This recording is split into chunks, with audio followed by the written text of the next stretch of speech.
Hey, everybody, it's Chris again, and we are back with another great episode with the Small Business Safari. And we have been talking before we got online. Alan once again told me, "Oh, Chris, please, can you just hit the record button? I am so sick of hearing you talk," because you're not sick of hearing me talk. You're just saying I say some great things beforehand, so I did it again. So what did I say beforehand? What I said was we all have a definition of success. And for a lot of us, it might look like Scarface. I snorted cocaine, I got the big boat, I got the airplane, I got the helicopter, I got the bimbos all over. But if you remember the end of that movie, it didn't kind of end like we thought it would. No. Okay. Say hello to my little friends. Say hello to my little friends. And so with that, we say, because of every episode, cheers. And we say hello to our little friends here in the studios. We got Ken Cornwall and KJ Cornwall back in studio with us. If you haven't listened to our previous podcast with them, these guys have a great story. Ken has 54 patents, has an incredible business around the plumbing manufacturing sector. There are so many different ways, so many different layers. This guy, over 65 years in business, could go. I didn't think we could get it all done in only one episode. I honestly think we could probably have a whole year full of great stories because I've learned so many things from him. But as we talked about this, let's go back to that definition of success. Scarface's wasn't too cool, but in the contractor world, which Ken was a plumber and now is a plumbing manufacturer and a distributor of products, and KJ was a grunt in the warehouse, and he came out, and now he's out and he's actually got a desk job. So congratulations, KJ, did a great job there, buddy. So now we talk to other contractors. Every time we talk to somebody else, they're always tonning. They're always successful. They're always on vacation. Shut up, Alan. Mm-hmm. I'm actually just surprised to even see you here in the office. You won't see me here next week, buddy. No, where are you going? That'd be España. Yes, right. Oh. X going to Spain. Well, it's a. I got that. For those of us who are not Spanish speaking on the podcast, España. So we always look at other people and always go, "Wow, I wish I had that." So, Ken, as I was riffing on talking about that, your definition of success, have you changed over time with that? What would you tell people, or what would you say? This is what I think success kind of looks like. Well, I believe that it's an individual thing that everybody has to figure out for themselves.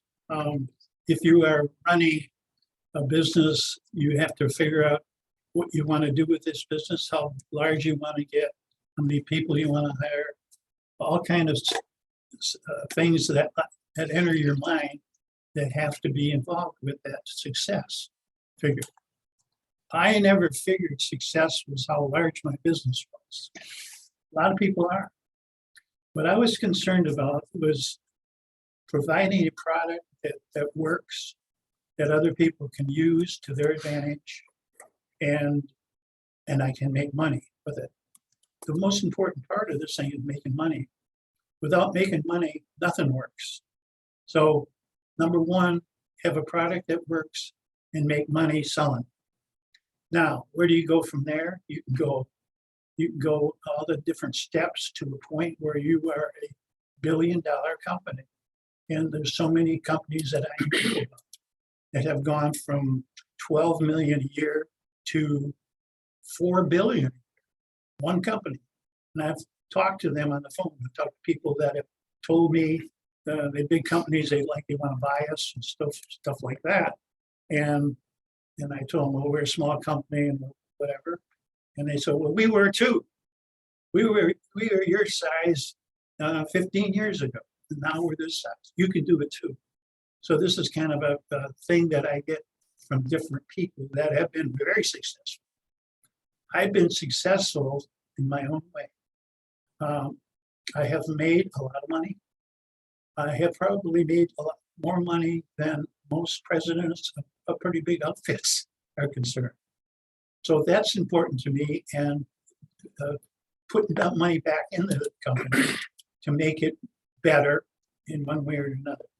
I'm not interested in well, I shouldn't say I'm not interested. I would be interested, but I don't think I have the capability of having a very large organization. You know, I never went to college. It was hard for me to get where I'm at right now because of the education that I did not get. So anyway, I'm very happy with where I'm at, and it's just exactly what I said: providing good products, making good money, providing good salaries and wages and everything else that we pay, and we can manage our business, and that's the most important thing for me. All right, so here's what I took away from that. Number one, size doesn't matter. So that's one.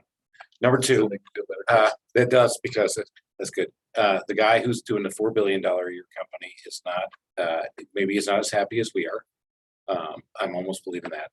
But I do believe what Ken said. But what he talked about was, you're in business to make money. Don't be ashamed of that. This is one that actually took me a long time to help people understand and help myself understand, is that almost you were ashamed of saying, well, I'm making money, because it sounds like I'm a greedy bastard. Now all I'm trying to do is make money. No, if the company is making money, it makes you a strong, viable entity that can overcome people who didn't pay you, recessions that may be looming, i.e. 2022, which is what we're looking at now. So a strong company, a strong balance sheet means you're making money. It doesn't mean that I'm tonning it and I'm going out there and get the big go fast boat and I'm driving around Lake Lanier and trying to knock people down and then getting on my airplane and flying down to Miami. It just means that I have a strong balance sheet, but I also am taking care of my family, take care of myself. Because if you're in a strong financial position, do you think you make better decisions than you do when you're in a weak financial position? It gives you the ability to make better decisions. Yeah, it doesn't right? necessarily mean you make them. Yeah. You're not making them with a gun to your head. Right. Yeah. That's exactly right. Yeah. But I want to jump in here because, it sounds like what we're saying is the most important thing is to have a product to make money. But I'm also hearing, well, we kind of got lucky here. Well, we kind of got lucky there. And what's really underlying there is you can make a lot of money and be an ass, or you can make a lot of money and have good relationships and take care of your people along the way, do it the right way. And if you have employees that stick with you for a long time and you suddenly have this opportunity to get your fabrication plant because of the relationship you had, that tells me there's a lot more under the hood than you're letting on, Ken. There's something about how you deal with people that they know that what you say you're going to do, you're going to do. You treat people fairly.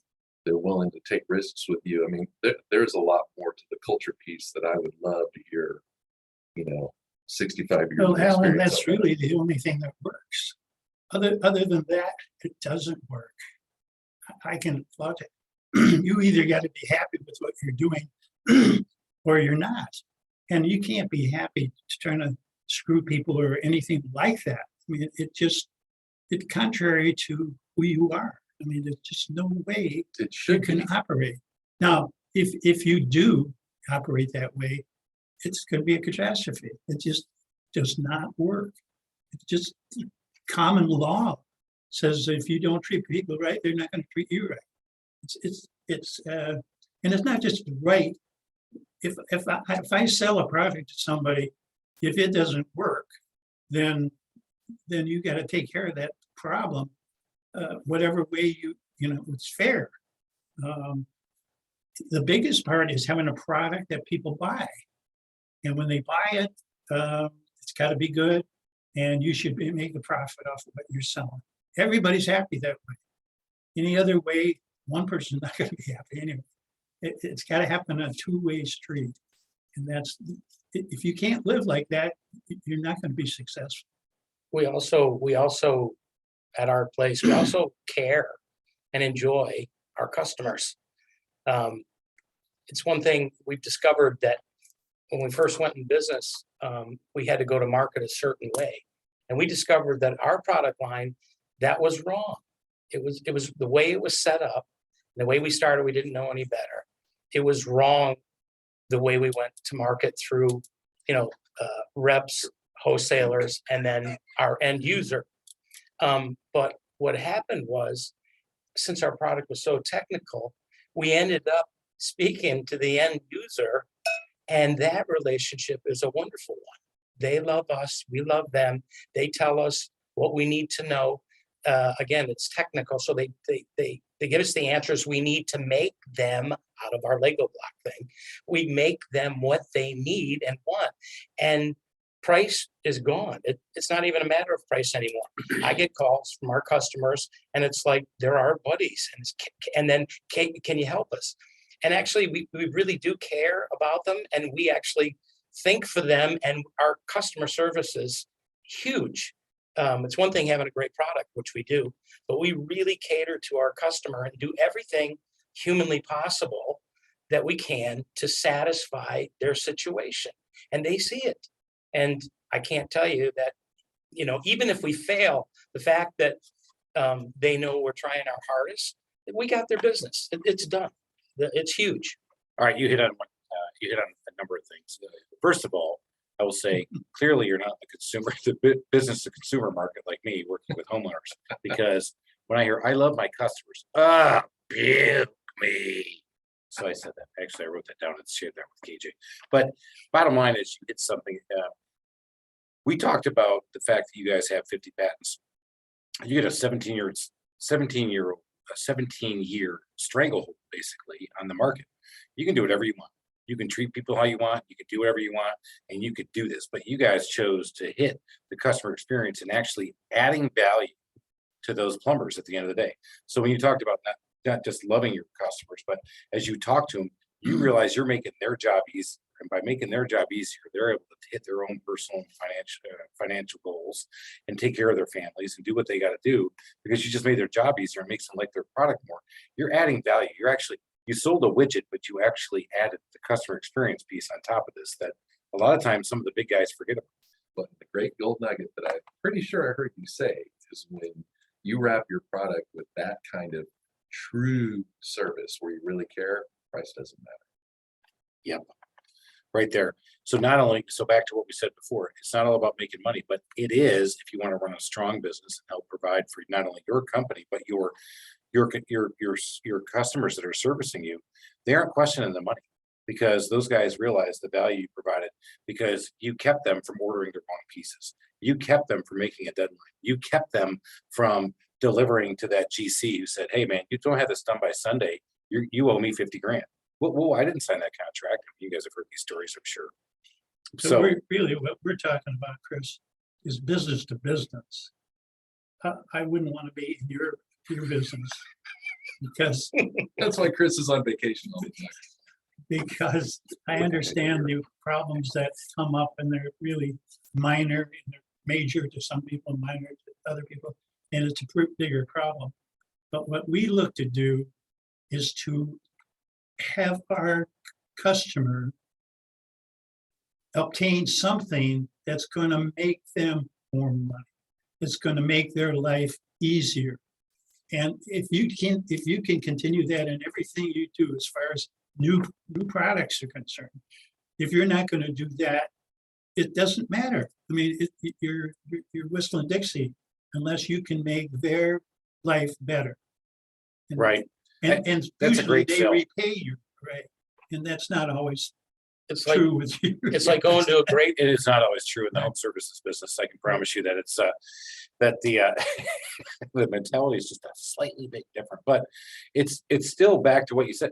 If you bring that mentality of customer service excellence to the product you're developing, they're not going to look for that cheaper product when the patent does run out. We just talked about that, and some of your patents have already run out, but yet you've still continued to grow that business. And I know you've grown it through not only developing new products, but you've also grown the existing product base you guys have done. They could have gone to the cheaper alternative, but they go to you. And I think it's not just about having the better product. It's also a big piece has got to be that customer experience.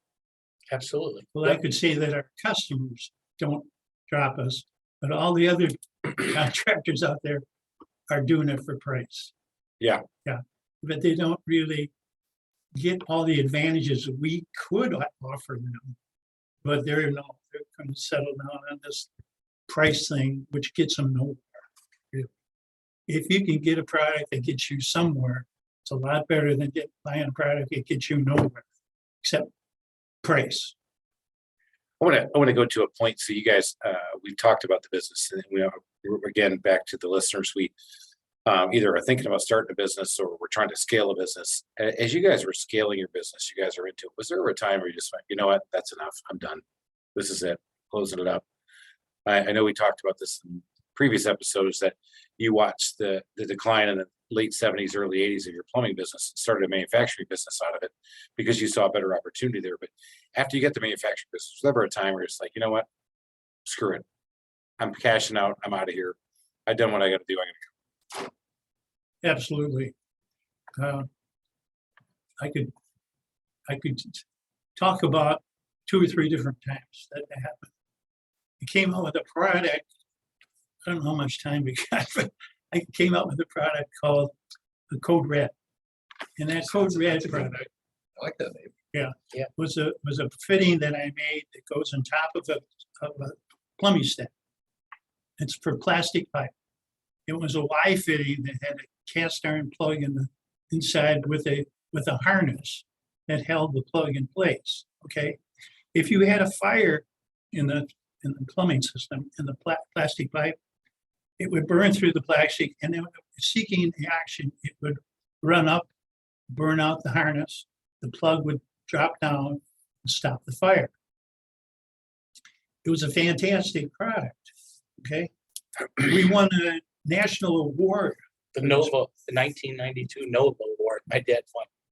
For, Yeah, the Nova Award. I would say, and the fact is that all the other products out here, they have a wrap strip type of thing that goes on the bottom of the penetration going through. So if you had a fire, this thing was supposed to close off, which it could, but if the fire was there. Now, if the fire started down while you socket there and burned through a plastic down there, that fire would go up and it would bypass the wrap strip it burns on the inside, inside out. So we were just at the moment where we won an award, everything happened, sounded great. Yep. We could You're on top of the world. One of the world. yeah. I'm going to sell this product to the Yeah. moon, and I'm saving people's lives. You had to get on stage, make a speech. and we're doing it the best way Crowd. possible. They weren't. They were doing it their own. Okay. So what happened is these people were using not only on plumbing lines, well, roof drains are also plumbing lines too. So they were using on the roof drains. They were go floor to floor. You pick up a roof drain. So if you can imagine the water, let's say we So have a condo this- down. Most of the stuff was in Florida, Water's on coming the down. beach. All right. Alabama, Mississippi. We had a whole bunch of jobs. They put them there. And what happened is they were undersized drains because they didn't want to flood anything. So they're going to hold it back on the roof as long as they can. So this created a real problem with us because the water was churning up and down. Okay. And what happened, it would break the harness just by the water flowing in there. Boom, boom, boom, boom, like that. Just, It was a polyethylene harness that held it. Okay. A cast iron okay, ball. so they called us and we had lawsuits coming out our butt. Not because of fire damage. We're having lawsuits because the Water. water And would not on get the stopped plumbing and go up. lines, not on the plumbing lines, the Oh, the roof sanitary lines. It was the Rainwater. stormwater.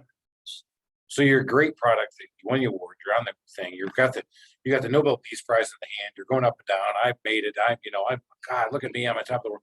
Next thing you know, here comes a lawsuit. Yeah. You're one of them. You're like, wait a minute. What's going on here? Not only one lawsuit, about hundreds. How many? Hundreds. We had lawsuits everywhere. Oh my God. Yeah. I'm actually. What So would you now think? what? Yeah, so time to pack up. What would you So- think? Can we shut the door? Can So- we change our name? Let me say, Can that what, be a Roved? Lock the door and get the hell out of there. Right? Oh my God. let me just tell you what happened. I don't think Ken made it clear. What happened is the harness prematurely gave way and let's call it a cast iron ball, fell into the main stack and plugged it. So what happened is the water blew out of the walls Yeah. of these $1 million condos. So I'm thinking we're like, talking I'm thinking like Bruce Willis and Die Hard. I mean, water going everywhere, shit's Correct. flying everywhere, fire going everywhere, no fire, but I get it. Right. So now you're getting lawsuits and you didn't get just one, you got hundreds. Yeah. Yeah. Now what? class action. It was a class action suit. And so, Well, we had a number, we had like 12 condos in a row on the beach. There were all our products in there. They all got together as and sued us. so Hurricanes, what was our first tropical thought? storms. What was that? What was the first thought? The first thought of, well, we're gonna go out of business. Really? That You've been was in it. business for how long at that? For how long? What? How long have you guys been in business? Since since 1980. 10 years. 10, 11 years. So, 92. You mean when that happened? Oh, that's, yeah, but maybe, 10, 15 years. Well, it was You won the 92, award in it was 92. We won that Nobel Award. So, yeah, so 10, 15 years. Yeah, I'd say 15 years. Yeah. wow, how about that? You know, they say, the studies say that 1 out of 10 businesses make it through 5 years. You guys are at 10 years. At that point, it's not that you're too big to fail or you're not going to fail. Yeah. We never think like that as entrepreneurs, but you have this big one throw at you. And he just said, I had 100 lawsuits at me. I can't even tell you the pit in my stomach that developed when you said that. So what did you do? Well, I was a plumber, still am, really. I had a friend of mine who's a plumbing engineer, professional plumbing engineer, who I knew for a long time. And I called him about being one of our people that would represent us if we had a court action. And so he explained to me what they were doing in all these coastal areas about not flooding, reducing. They designed the drains wrong for our product. So you guys went on the offense. So We went on the offense. and you Yes. said, hey, you guys did it wrong. Did you countersue? No, we had a big meeting with all kind of people. There was a big auditorium. These are all people that were against us. But we had this fellow stand up on our behalf and explain technically. Did you go to that meeting? To that big? You did in person. Yes, And so their condo. and we owners got and some everything. bad looks when we were in Are you there. bad looks, my butt. By the time. Would you go, Alan? Would you have done that? I wouldn't want to. Hell no, I wouldn't do it. No, but you know, I'd have knew- to man up. I could be a man. I knew I had the right man to do the job.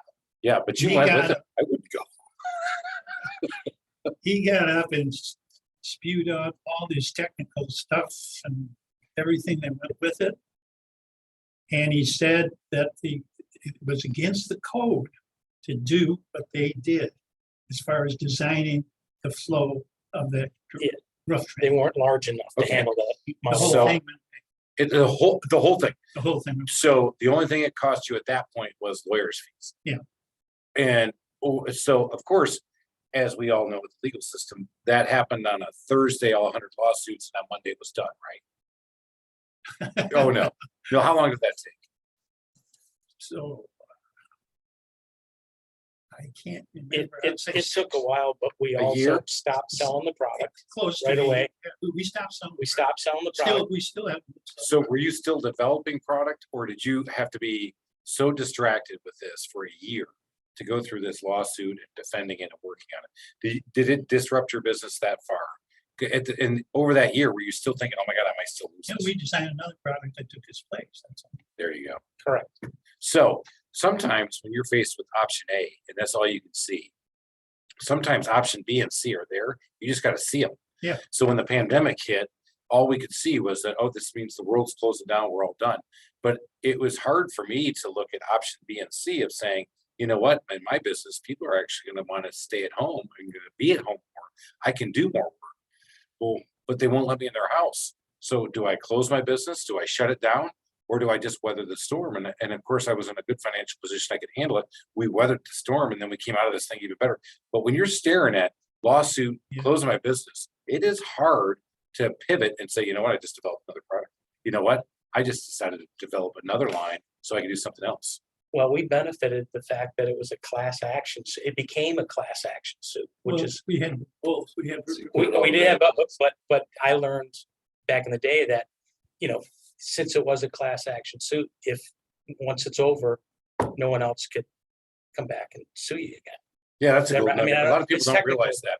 Yeah, but that Because the was, legal system, 'cause it's, that helped us. when that happens, we're gonna get a lawyer on here to come talk to us a little bit about what to do when different legal situations present themselves. But the thing I told even my kids is the minute you get in the system, your job is to get out as fast as possible.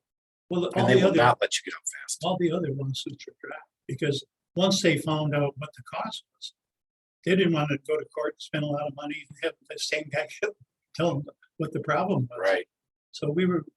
But home free. we sold many code reds Oh, and many jobs. And even to this day, we get phone calls saying, "Hey, KJ, can I talk to you? I got this Y fitting." never saw it before. And yeah, and we're replacing stuff. And oh boy. So we sold parts and pieces for 15 years. Wow. And but we knew we had a relaxing way about us that we knew it was over with, and we just either had to provide these people with replacement parts or not. And then eventually those molds and those tools were shot, Yeah. and we weren't going to run them anymore. So it's I had a call today about one. About code And red today. but I'm all confident now to tell him what to do, and he's going to use a fire collar because usually it's just some guy's going to fix it, some plumber that's in there to fix it. And I thought, oh wow, there's another code red job. Wow. And he had to put a fire collar around it. I told him to take that cast iron ball and that harness out. I asked if the building's sprinkled too. He said no. Okay, then use that Solid. donut or whatever they call it, fire collar. Carrie, you've had the incredible mind to be able to develop things. And we just talked about, the time where you actually had to close the business, but let's talk about a time where something opened up your mind and you were in the flow, in the entrepreneurial flow. You're just like, I've got this great idea. It's come to me. And I know, KJ, you talked about the fact that just having this injection plant, this at your fingertips to make whatever you think is coming up, kind of expanded your mind. How do you get in that? How do you get in that flow? How do you get in that mindset? Does it just hit you when you're in the bathtub? Does it hit you in the shower? About for 12 hours a day, that's all I think about. I think about problems and I think about correcting those problems. I look, and that's not just for inventing things. It's like the change of the industry. That when it changes, I stay abreast with every change that I can find. And say, well, how is that going to affect me? Okay, and is this going to work for me, or is it going to go against me, or is there something that's what I think about all the time. And I'm not proud of it, because ask my wife. She says, you can't stop thinking about all that stuff. I said, I'm sorry, that's the way I'm happy. I'm happy. I'm happy. Is that, do It's not a get some- problem for me. do I get to check a box for that? Maybe for you, but not for me. But we got a case right now that's happening. And it could be the biggest thing we've ever done. I think it will be. In fact, it will get me out of business, but it's going to be very lucrative for me. That's for sure. It's coming up. I can't tell you right now what that is, but it's happening right now. So I'm I'll put us all on mute. You can just tell me, because I'm gonna go steal it. Of course, back to what we just realized. Yeah. There's no way I can steal anything, because 5 minutes from now, I won't even remember what he said.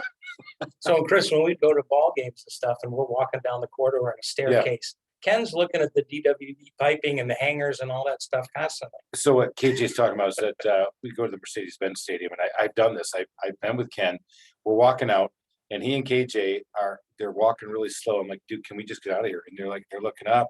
Next thing you know, I'm in plumbing hell. No, I'm enjoying it. These guys are like, see that? Well, that's that fee. Yeah. See, if he would have done that, that would have been cheaper. If he would have done this, that would have been more effective for him. That's what I think of every time I look at it. I think you shouldn't have done that. You should have done this. The Just passion you save have money. for it. If you can save money, use less pipe, less fittings, that's the best job. Instead of trying to run all over the place with a lot of people do that. So it's not like you have this gambling addiction, or you have this we brought something up, but but you're not out golfing, you're not out drinking. You like thinking about plumbing for 12 hours a day. Yeah. Well, And enjoy it. Is there a plumbing thought, Alcoholics Anonymous program? Is there a plumbing anonymous program? Well, there's I'm plenty of Ken and plumbers I in think it. about plumbing all the time. Hi, Ken, welcome to this program. There's a lot of plumbers in the Well, alcohol thing. Exactly. It's really built into the family. My grandfather was a plumber, my uncle was a plumber, my dad was a plumber, my Brother, brother's a plumber, and nephew, nephew's a plumber. So I guess if I'm KJ, here's the question I'm asking. So after 65 years in business, now is the time you get the best opportunity and idea? Where the hell was it earlier, Dad? it's constant. It's I know. It's constant. I love it. So you're actually right now after 65 years in business, Chris, today. Yeah. I have the best idea. I Well, love it. it's not so much the best idea, Chris. It's what I see develop in the industry, and I can take care of it. We can't tell them exactly, but we No. can tell them what it's about, kind of thing. We don't have to do No, that. we don't. It's all right. No, keep it there. When it goes big, goes live, just remember, you heard it first here on the Small Business Safari. Don't forget to go out there, rate, review, and follow us. And don't forget to go watch my book, go read my book, which this isn't mentioned at all. I know I need to, but You know, I it's- mean, I'm being overshadowed, man. You I know, mean, it's- I'm in the, I love these two guys so much. I can't even tell you how So- excited I am to have So Chris, I gotta tell you what's funny is people still ask me, does your dad still go in to the office? you. And I can't even answer that. I mean, he's there before I am. I mean, he's there every day. And ages like I of- said, he's thinking about it 12 hours a day. He's there at the office, and yet people think, well, how old's your dad and all that stuff. And we don't want to tell them, but they say, does he still go in? Oh, people would do this. KJ, is your dad still working?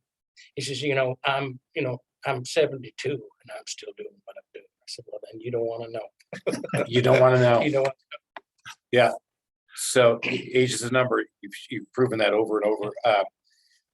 One of the best lines I've ever heard from Ken and KJ is back when I was working at the bank. I was still stuck in the zoo and thinking that my life was just total shit. I didn't like it. And Wednesday night we were all together and we were having dinner together, and the kids were out playing, and there was a bunch of guys at the table, and the ladies had taken off. It was like this guys at the table, and just right now I'm going to tell you, it looked like King Arthur at the court, and Ken was the king, and the court we were just kind of hanging and watching.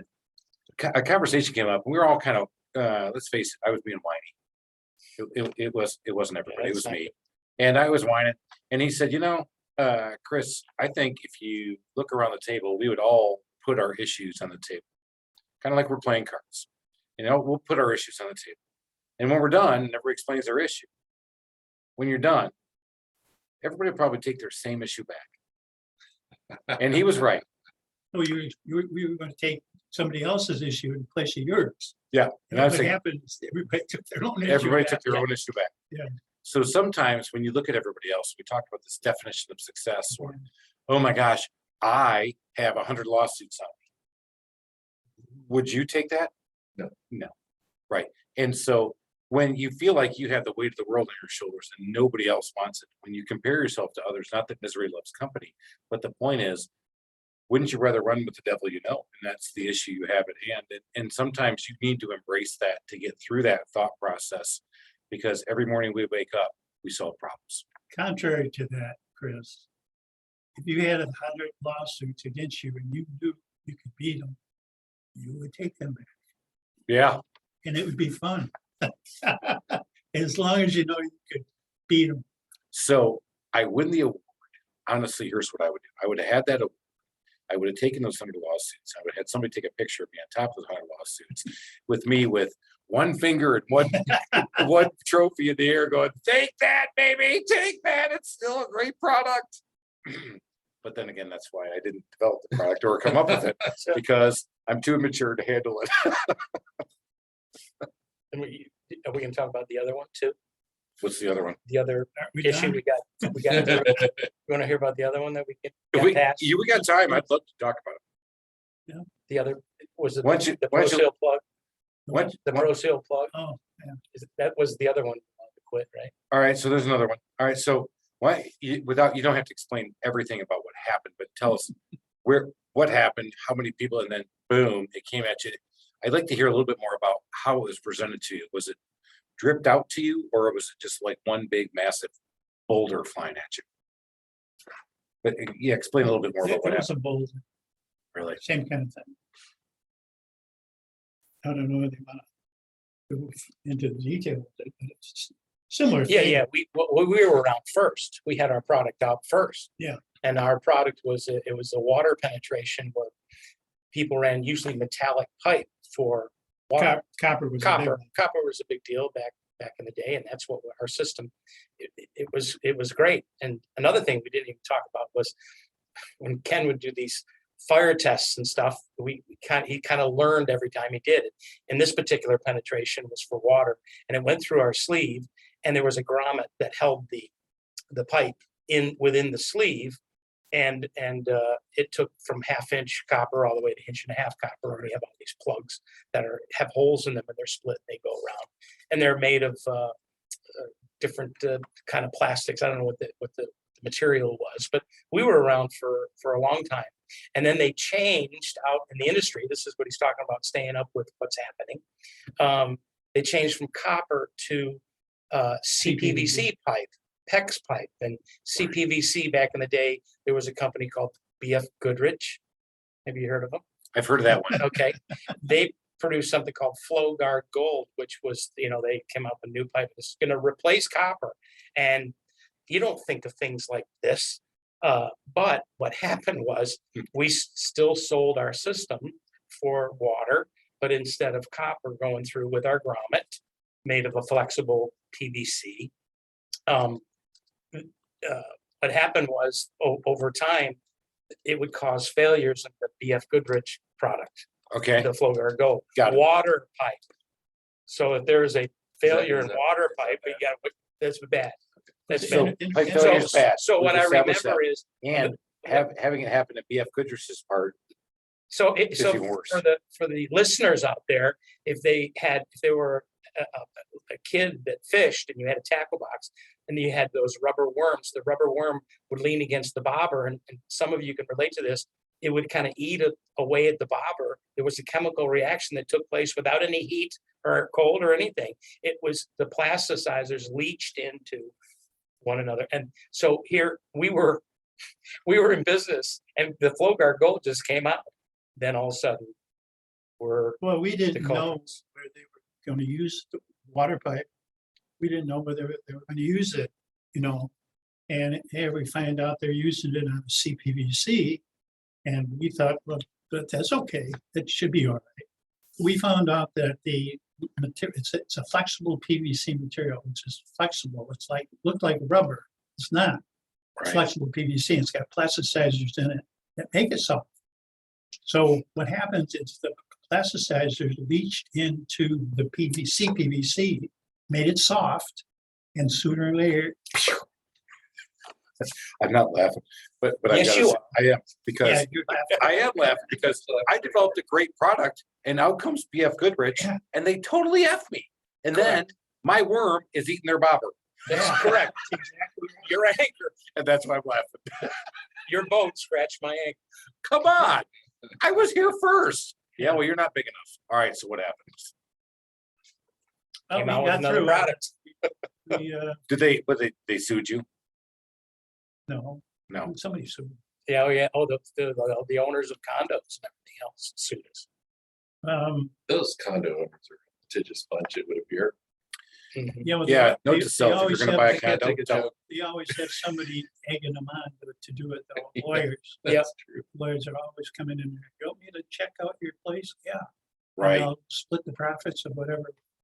That's easy pickings because you got a lot of captive Yeah, yeah. audience and it's easy to, it's harder to get, 750 homeowners, a big subdivision to get together. It's easier to get a condo with a stacked unit like this, 400 or 500 people at a time. But We also forgot about the easy flex.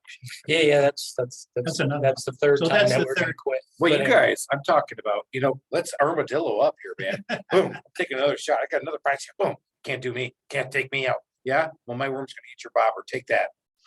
I That's guess right. maybe the lesson is the bigger you get, the more you're gonna take some You're right. shots. You are gonna take some. There's no question. Well, let's get back to that again, because I would say if you're gonna be an inventor and an innovator, In a business, let's get back to this again. These businesses, these trades don't move fast, and we don't like change. We like to move very slowly. And when you move too fast, we don't like you.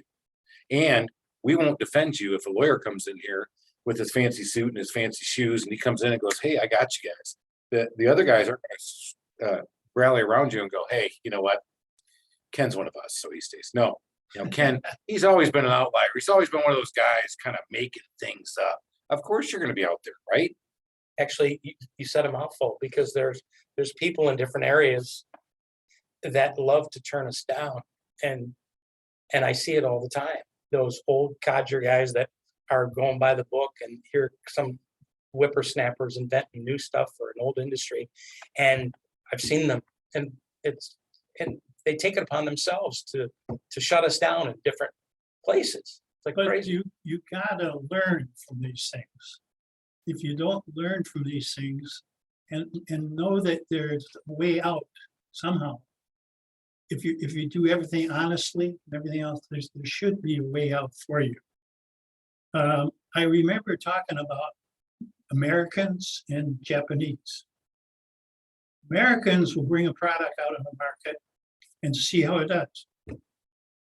Japanese will not put a product out on the market unless they test it and test it every which way they know how to test it. Then they'll bring it out on the market.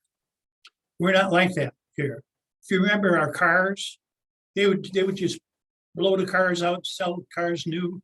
And what they would do if they had any problem, they'd take the thing in, fix it, Recalls. and send it back. Japanese didn't do that. Japanese didn't send that car out and sell it until they checked everything in the world out on it. That's why they went ahead. The Japanese got the best car in the world, right? Right. That's why they got there. Now the Americans are catching up because we're going to do the same thing now. You said that, That's but a lesson. I do know that because, and I want to talk about this before we have to end the podcast. You said that, but every single patent you've achieved and every single product you guys put out has to go through testing, because back to our Slowinski group, you had to go through some testing, right? That doesn't mean anything. The testing is nothing. Mm-mm. Huh. So you had to go on your, Testing is usually based on what it's supposed to do. It's not, well, if you touch it with something else or something else is involved with it. It's something that's incidental. Wow. You can't tell. That's what they say, stuff happens. Wow. Yeah. Well, you guys are full of stuff. But no, You guys move Thank stuff. you, Chris. Well, you do. You guys move stuff. Full of stuff. You're full of it, but you also evacuate stuff. So one product we haven't talked about, and I want to talk about this one because I've seen it, and in its simplicity is genius. And it's a product you call Trap Guard. Yeah. And could you explain for the listeners what Trap Guard is? Because the problem you solved with it is amazing, and the simplicity and how you solved it, and how you did it, and now how you use it. I just want, we got to talk about that story. well, that's another thing. It's how the industry has changed. Floor drains in the past were used everywhere. If you had a laundry tray, you had a washing machine, you had to have a floor drain right there. If you had any kind of place where there's water, you had to have a floor drain there. Well, recently, or I should say, eventually, you didn't need a wash machine with a floor drain. You just dumped it into a drain by itself. Years ago, they used it by gravity. You'd take the wash machine down and put it down, and it would drain into the floor drain. So as we went along, everything was like waterproof stuff. You really didn't need floor drains. The only time they're required now is like in kitchens or different places. Although commercial floor drains are in bathrooms today, but there's no bathrooms in your houses. If you went to other countries, they got bathrooms and they got floor drains in bathrooms all over the place. I'll let you know, Alan, after I get back from España. They probably do. They will. You get places like India and China, and they got floor drains all over the place. So anyway, the floor drains are still there, but they're not being used. Okay, so what happens is the trap gets evaporated out. Now you get the sewer gases coming. So, and this happened in the Chinese when they had that SARS thing. And they blamed it on, it had floor drains in every bathroom, all these high rises and everything else. And that's how they used to do their wash in the bathtub. Did you hear that, Chris? You said SARS. Did you hear SARS? I did hear Okay, good, SARS. good, okay. I was listening. Oh, okay. I'm deep in thought here. Well, So- anyway, So, yeah, so so I because of invented SARS. a fitting that it was a rigid plastic fitting that fit inside of a floor drain or a pipe, either one, and different floor drains, different sizes. And it had a flexible PVC rubber bottom. And the rubber bottom was closed with a curl. And with when you put water in it, it opened up. so the pressure of the water would open Water up the membrane. Pressure of the And water. there was would no open water, up. it would roll back up and it would not allow the sewer gases to come back up. That's correct. Right. The product had memory to it, went back to its original shape, Right. which is kind of like a duck spill. Right, And I'm trying to think, I don't know, but okay. you know, true. That's what people. would Other- call. other interesting story about this was the fact that, what year was it that we had a real downturn? Was it 84? Oh, no, so Oh, wait a minute. No, 08, yeah. 08, Oh, I remember that 07, one. 07. Yeah, Do you remember that one? I don't recall. 2008, So I know what you're gonna say, everybody in the plumbing business had no work. no work. Right. Recession. We made more money that year. We made more money that year than we ever did. So, And did less business. and did less business. Selling this product that we're talking about now, which is called Trap Guard. Craft Guard was our state. Trap Guard was your It savior. did, it did, that's So- actually That's right, one of- 20 another 2008. great story. Trap Guard got us through those lean years and we made more money because, and we did less business because of the margins we had built in. I- Trap. I remember touring the facility and I Saw want that. to talk about this for Trap Guard for a second. So in its simplicity, it is genius. And I think that's the thing I want everybody to take away from this. As you look at this, is that you don't have to launch a rocket to the moon. What you did was, in its simplicity, is genius. I remember your first prototypes were made with a crock pot. That you dropped the material in crock pot to see which one would hold up and which one would drop. No, correctly. that's how we got the curl in. It got hot and we were able to mold it into its shape. And so, The heat- Oh, yeah, Yeah, yeah. the crock Hey, pots. so you guys invented this incredible product. Yeah. Which is a product that we're actually here in the Atlanta market. As a handyman, I've actually brought this up to other plumbers because of what you said, is that it's a great way to eliminate sewer gas problems for people where there's no cleaning necessary. It's a great way to roll it back up. So with your product, you've done it, you created that thing. It was crock pot, it was heat, it was the right heat, it was the right material. Yeah. It was your thoughts that did it. I mean, And when the again, crock it's pot genius. broke, we just went to Target and got another. there we go. And our production line continued. Correct. Thank you, Target. Target, you should become a sponsor because of at least ProVent systems. Guys, this stuff has been amazing. I just, I can't tell you, there's so many more things I want to talk about, but I want to be respectful of your time and the audience's time. So before I let you guys go, how can they find out more about your product? If you want to find out more about this, you know somebody in the plumbing trade, maybe something to do, a plumber who is in a market that does high-rise condos, this is the product you want to get. How do they find you? ProVentSystems.com. All the contacts are on there. Ken Cornwall, KJ Cornwall, thank you guys so much for coming in and sharing and dropping these knowledge, because we got 65 years of business on one side and I got 105 years on my other side. At least that's how old you look, KJ. What? And listen, Ken, quit being a whippersnapper trying to come up with all these great ideas, because we like to slow down in the business. We don't want to pick it up. Okay, that was sarcasm. That was podcast sarcasm. Let's pick it back up. Everybody, let's keep going up that mountaintop of success. Let's get you to where you want to be. Keep listening to what we're doing. Give me a DM. That's customerservice.freak on Instagram. You can always hit me up at Chris@thetrustedtoolbox.com. And till next time, Cheers. see ya. Great to meet you guys. It's Hey. okay.